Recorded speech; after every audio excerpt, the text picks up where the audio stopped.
Thank you so much for tuning in. I'm Amita Balachandra. I'm going to get straight to the topic. I will be talking about the farmers' protest because it's still ongoing. It's been close to 100 days since farmers have been protesting against the contentious farm laws, but it seems like there's been no breakthrough so far. As of what the update is, let me tell you, the Bharatiya Kisan Union leader Rakesh Tikait has said that farmers are here for long and the protests will continue. And this is the New Indian Express article there, also quoting ANI, where he said, "We will continue our protest until the government agrees to talk to the committee. We are here for long." Now, as far as the government is concerned, the government has said and maintained that their offer to put farm laws on hold still is on the table. However, farmers are insisting that these farm laws must be repealed. So we're going to try and understand, as the farmer protest enters its 100th day on the 6th of March, what are the plans farmers have? How long do they plan on continuing the protest? Will there be another round of talks with the government? Has there been another round of representation to the government at all? And whether there will be more blockades or whether there will be more rallies, considering it will be 4 months since the farmers' protest at the end of this month as well. Joining me right now is Deepak Lamba of Swaraj India, who will give us that information. Lamba ji, thank you so much for joining us. आप पहले ही बता दीजिए हमें कि ये protest कब तक चलेगा? थैंक यू अमिता जी, आपने बुलाया। देखिए, प्रोटेस्ट कब तक चलेगा इसका आंसर किसान नहीं, ये तो सरकार को देना चाहिए। और आपको पता होगा कि अभी जैसे हम बात कर रहे हैं 100 दिन हो गए हैं, 4 महीने अभी 26 को हो जाएंगे। देखिए, आपको याद होगा जिस दिन फार्मर पंजाब से हरियाणा से जब चले थे तो सब जगह हमने यही बोला था कि हम 6-6 महीने का राशन या 4 या 5 महीने का राशन अपनी ट्रॉली में डाल के चलें। तो फार्मर्स को पहले ही ये अंदेशा तो था कि ये लड़ाई, जो आंदोलन जो चलने वाला है, ये काफी लंबा चलेगा। तो हम लोग और हमारे जितने भी लीडर्स हैं वो पूरी तरह से मेंटली प्रिपेयर हैं कि ये थोड़ा लंबा चलने वाला है। देखिए, अभी 11 राउंड की वार्ता तो हो चुकी थी, लेकिन अभी उसमें कुछ लिखना नहीं है। आपने भी अभी कोट किया कि अगली वार्ता कब होगी, कब बातचीत के लिए बुलाएंगे। तो प्रधानमंत्री जी ने एक बार अभी लोकसभा में बोला भी है कि वो एक फोन दूर हैं और बात हो सकती है, लेकिन अभी तक कोई इनविटेशन, कोई फोन ऐसा हमारे संयुक्त किसान मोर्चे को नहीं मिला है। तो हम भी पूरी तरह तैयार हैं, वार्ता के लिए जब भी बुलाया जाएगा तो हम जाएंगे। लेकिन गवर्नमेंट का ये कहना है कि उनका ऑफर जो था to put farm laws on hold वो अभी भी टेबल में है, लेकिन आपको वो नहीं चाहिए। तो it seems like there obviously has not been any breakthrough till now. लेकिन आप बोल रहे हैं कि आप भी कॉम्प्रोमाइज नहीं करेंगे, गवर्नमेंट बोल रहे हैं कि वो कुछ चेंजेस नहीं करेंगे, तो आगे जाके क्या होगा फिर? Will there be another round of talks? जी, देखिए, 11वीं जो वार्ता हुई थी उसके बाद जो प्रपोजल गवर्नमेंट की तरफ से आया था वो हम लोगों ने संयुक्त किसान मोर्चे ने तुरंत रद्द कर दिया था और वो बता दिया गया था। उसके बाद गवर्नमेंट की तरफ से एक बात आई कि हम लोग वार्ता के लिए बिल्कुल तैयार हैं, एक फोन दूर हैं। तो मुझे लगता है गवर्नमेंट को ये बात तो क्लियर है कि किसान संगठन इन जो 18 महीने को ब्लॉक करने का या उसको स्थगित करने के जो उन्होंने प्रपोजल दिया है वो तो ऑलरेडी हम लोग नकार चुके हैं और उसके बाद ये वार्ता की बात दोबारा से आने शुरू हुई है।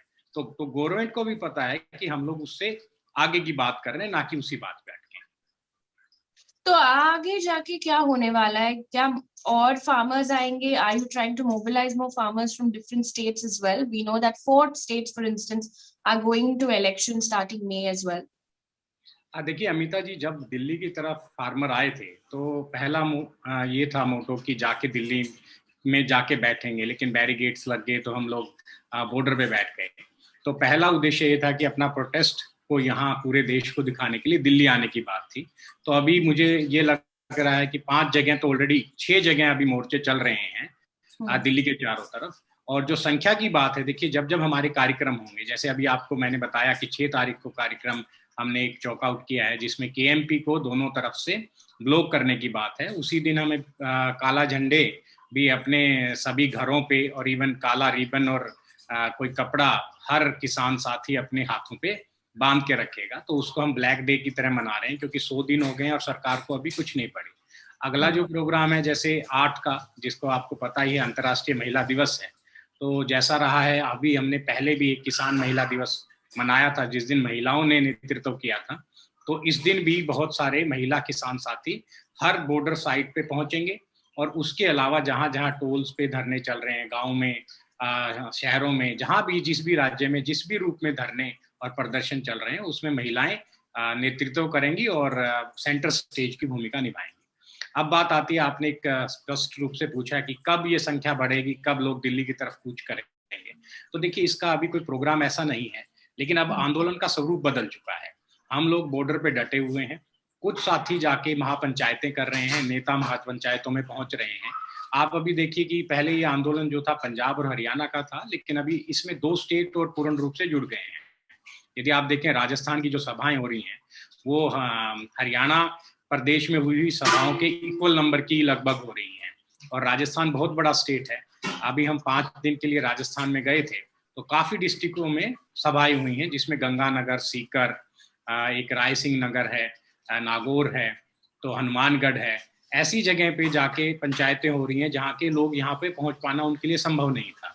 तो जो स्वरूप है वो आंदोलन का बदल चुका है, मतलब दिल्ली पे भी हो रहा है, लोकली भी हो रहा है, और मेन जो डिस्ट्रिक्ट यूनिट्स हैं, डिस्ट्रिक्ट मंडीज हैं, उन पे भी हो रहा है। मैं अभी आपको बता दूं कि 5, 6, 7 को हम कर्नाटका हैं, मतलब कल के बाद 3 दिन तक कर्नाटका है, और कर्नाटका में अभी आपको पता है दक्षिण हरियाणा में फसल आनी शुरू हो गई है मंडियों में।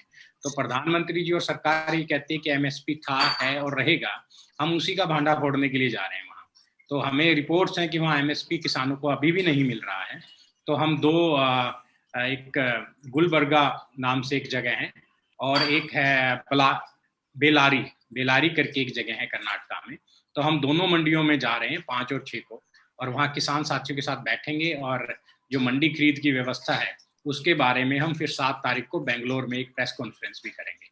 तो बेसिकली अब क्या होगा कि कर्नाटका जैसे स्टेट्स में भी ये आंदोलन बढ़ चढ़ के लोग इसमें आने लगेंगे। उसके बाद हम कलकत्ता भी जा रहे हैं, वेस्ट बंगाल जाएंगे 12 तारीख को, तो वहाँ पे भी लोगों को अवेयर करेंगे कि जो सेंट्रल गवर्नमेंट है वो किसानों के साथ अच्छा व्यवहार नहीं कर रही और उनके खिलाफ काम कर रही है। तो अभी मुझे ये लग रहा है कि जो आंदोलन का स्वरूप है वो सिर्फ दिल्ली बॉर्डरों तक नहीं, देश में फैलना शुरू हो गया है। पहले हमारी 8 साइटें थी आंदोलन की, वो 10 दिन पहले हो चुकी हैं, और मुझे लगता है इस महीने के आखिर तक 800 के करीब बड़ी बड़ी महासभाएं और आंदोलन साइट देश भर में शुरू हो जाए। क्या आप यही बोल रहे हैं कि rallies will become political considering there are elections in these states? देखिए, हमने ये जरूर, संयुक्त किसान मोर्चे ने 2 दिन पहले ये जरूर फैसला लिया है कि जिन भी स्टेट्स में इलेक्शन हैं, हम वहां जाएंगे, किसानों को एक लेटर देंगे, वहां के निवासियों को लेटर देंगे कि किसानों के साथ क्या क्या दिक्कतें हैं, और सेंट्रल गवर्नमेंट हमारे साथ क्या क्या किस तरह से गलत व्यवहार कर रही है, और हमारे फार्मर इतने दिनों से वहां बैठे हैं। और सीधे तौर पर जनता से अपील भी करेंगे कि ऐसी सरकार जो कि एक लोकतांत्रिक सरकार होते हुए भी अपने समाज के लिए, किसानों के लिए कुछ नहीं कर रही है, उनके लिए बेकार लॉ ला रही है, उनकी जिंदगियों को और परेशानियों में डाल रही है, तो ये ऐसे लोगों को तो वोट नहीं देना चाहिए। तो हम ये जरूर कहेंगे कि बीजेपी को वोट ना दीजिए, लेकिन ये नहीं है कि इनको पॉलिटिकल रैली के रूप में देखना चाहिए। हम किसी भी पार्टी को इन स्टेज पे नहीं आने देंगे, ये किसानों की सभाएं होंगी, और हम सिर्फ किसानों से और नागरिकों से ही संवाद करेंगे। So you won't have any political parties, you're saying, but I also want to know, on the 6th of March, saw then hoga farmers protest will enter its 100th day. You said that KMP Expressway will be blocked, and that's the plan so far. There are no rallies that have been planned on the day? No rally, लेकिन already देखिए रैलियों का तो एक continue moment already बना हुआ है। देखिए, आप महासभाएं हो रही हैं, अभी राजस्थान में लगातार महासभा है, यूपी से हमारे को इनविटेशन आ रहे हैं, बिहार में शुरू हो गया है। तो एज सच कोई संयुक्त किसान मोर्चे का इकलौता प्रोग्राम नहीं है, वो तो कंटिन्यू हमारा अब आंदोलन का स्वरूप बन चुका है। और जो केएमपी को ब्लॉक करने की बात है वो सिर्फ 5 घंटे के लिए है, 11 से लेकर 4 तक। वो सिर्फ हम एक काला दिवस के रूप में मना रहे हैं, क्योंकि हमारे 100 दिन हो गए हैं और अभी भी हमारी तरफ कोई ध्यान नहीं दे रहा। सेंट्रल गवर्नमेंट ठीक है, बात करने के लिए 11 बार बुलाया, लेकिन उसमें कुछ निकला नहीं है अभी तक। तो so this is what we gathered from this conversation with you. You're saying that protests will continue, that you will not move from the borders. You're also saying that you're open to talks with the government. However, you don't want the government's offer, but you want the laws repealed, and only then will farmers move from the borders. And for now, the protest continues. Deepak Lambaji, thank you so much for joining us and speaking with us.